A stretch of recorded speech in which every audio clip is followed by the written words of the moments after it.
semestinya diusahakan pelaksanaan Islam sebagai sistem hidup untuk kebaikan umat manusia seluruhnya adalah menjadi kewajiban manusia mengetahui dan mempelajari sistem ilahi ini untuk diamalkan di dalam segenap lapangan hidup sebagai bukti keimanan dan juga kerana Islam itu sendiri satu sistem yang paling sesuai untuk keamanan dan keselamatan umat manusia.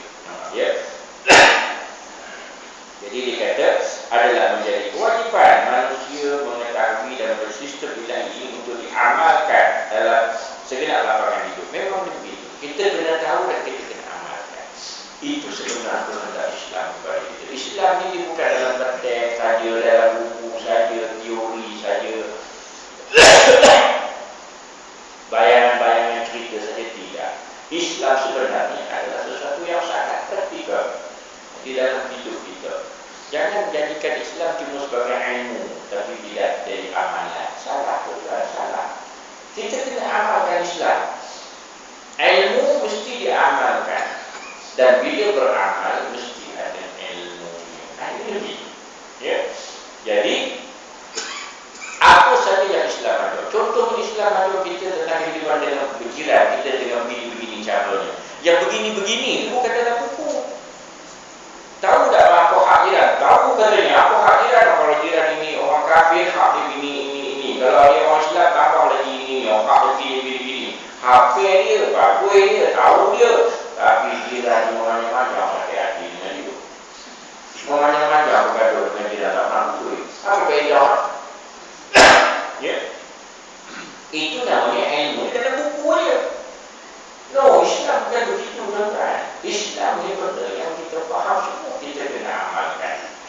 Nak mengamalkan itu, ajaran itu yang saya kata kena latihan. Mula-mula saya cakap. Kena dilatih diri kita untuk melaksanakannya. Ya. Kalau tak dilaksanakan, memang susah. Ya.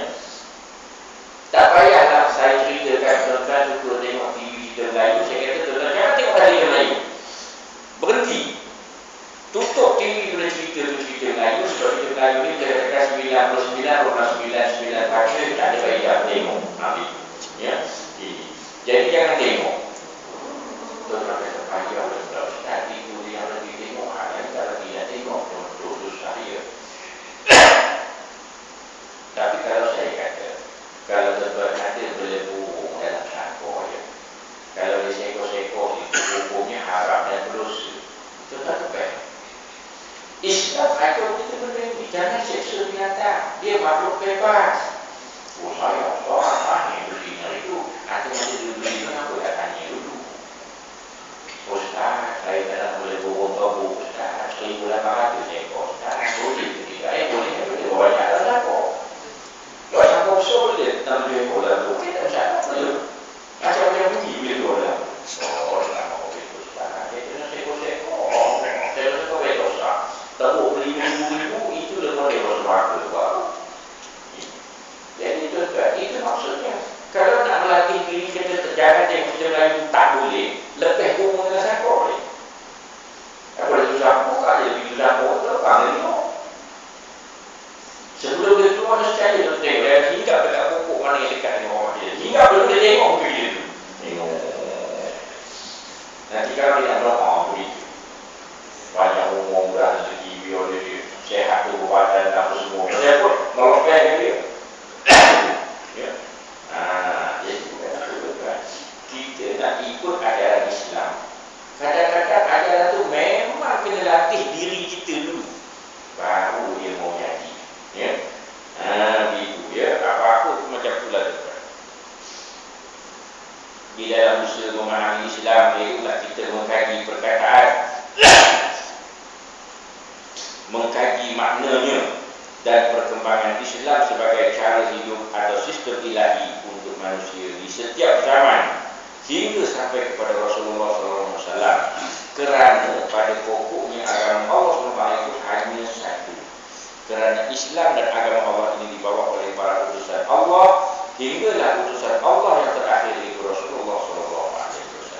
Ya, jadi dia kata kalau boleh kita ni dapat mengetahui Islam secara terperinci lagi bagus. Kita mengetahui setiap perkataan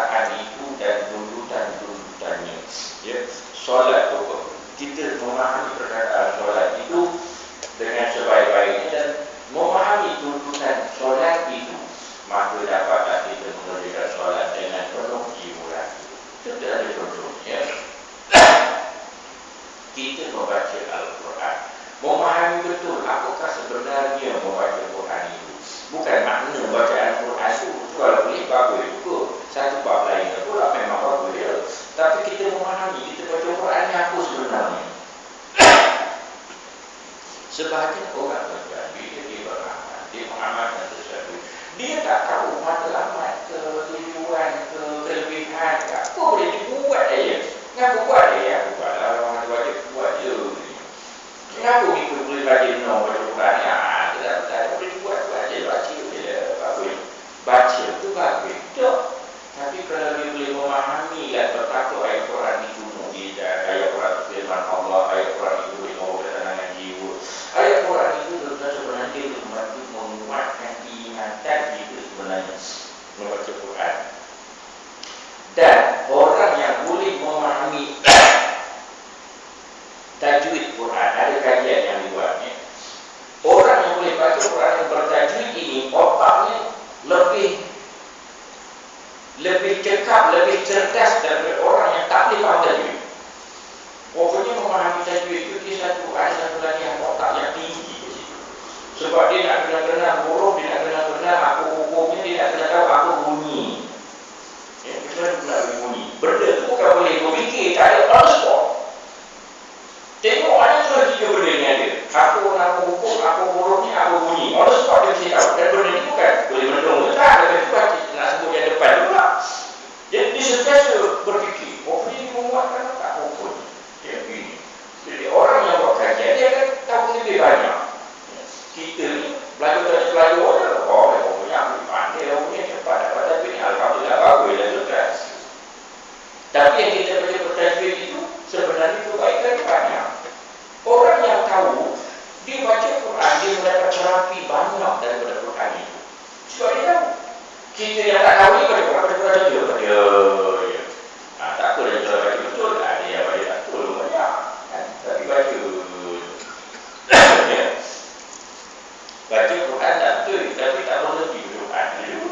Ya. Baca Yasin dah 48 tahun dah baca Yasin, tapi Yasin tak betul juga. Dulu nampak? Itu yang kadang sedih. Pasal apa? Pasal baca tu, baca saja. Kalau boleh, biarlah kita dalam usaha memahami Islam, biarlah kita mengkaji perkataan, mengkaji maknanya dan perkembangan Islam sebagai satu cara hidup atau sistem ilahi.